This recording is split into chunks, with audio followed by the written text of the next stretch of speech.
ତମେ କାହିଁ କଲେନି ଅନୁତାପ କରୁଛନ୍ତି? ମୁଁ ଜଣେ କହିଲା ଭାରି କନଫ୍ୟୁଜନ ଆକ୍ଚୁଆଲି ୟା ଭିତରେ। ଆରେଞ୍ଜ ମ୍ୟାରେଜ ମାନେ ସେ ଜାଣିବ ଆଉ ଜଣଙ୍କର ଗାର୍ଲଫ୍ରେଣ୍ଡକୁ ୟା ନାଁରେ କାଗଜପତ୍ର ସିଫ୍ଟ ହେଲା, ଅନରସିପ ଚେଞ୍ଜ ହେଲା। କିନ୍ତୁ ଆରେଞ୍ଜ ମ୍ୟାରେଜ କଲା ଏଇଟା।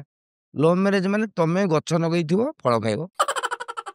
ତମେ ତମର ଜିନିଷଟା ତମେ ଜାଣିଛ ରିଜର୍ଭ କରି ରଖିଥିବ। ଫାଷ୍ଟ ଭାବିଲି ନା ତାହେଲେ ଆରେଞ୍ଜ ମ୍ୟାରେଜ ମୁଁ କାହିଁକି, ଯୋଉ ଦୋକାନ ଅଲରେଡି କଷ୍ଟମର ଯିବା ଆସିବା କଲେଣି, ନା ହେଲାଣି ଯୋଉ ଦୋକାନର ମାନେ ଓପନିଂ ସରିଲାଣି, ମାନେ ମୁଁ କହିଲି ମାନେ ମୁଁ କାହିଁକି ଆପଣ ସେକେଣ୍ଡ ହ୍ୟାଣ୍ଡ ଜିନିଷ ଆପଣ ନେବି। ଏମିତି କଣ କହୁଛନ୍ତି? ସେକେଣ୍ଡ ହ୍ୟାଣ୍ଡ ଜିନିଷ ୱାଏ ମୁଁ କହିଲି ବାପାଙ୍କୁ କହିଲି ଯେ ବାପା କଣ କରିବା। ବାପା କହିଲେ ଦେଖ ତୋର ପୁତୁରା ଝିଆରୀ ଅଛନ୍ତି, ଆସନ୍ତାକାଲି ତୁ ଯାହା କରିବୁ ତୋ ପିଲା ସେଇଆ କରିବେ, ସେଟା ଭଲ କଥା ନୁହଁ, ତୁ ବାପା ଆରେଞ୍ଜ ମ୍ୟାରେଜ କର। ମୁଁ କହିଲି ତଥାପି କନଭିନ୍ସ ହେଲିନି। ମତେ ପୁଣି ବୁଝେଇଲେ ଯେ ସ୍ୱାମୀ ସ୍ତ୍ରୀ ମାନେ କଜିଆ ହବ, ଆମେ ଯଦି ବାଛିକି ଆଣିବୁ ତାହେଲେ ତୁ ଦୋଷ ଦବା ଲାଗି ଲୋକ ପାଇବୁ, ଆମକୁ କୋଉ ଦୋଷ ଦବୁ।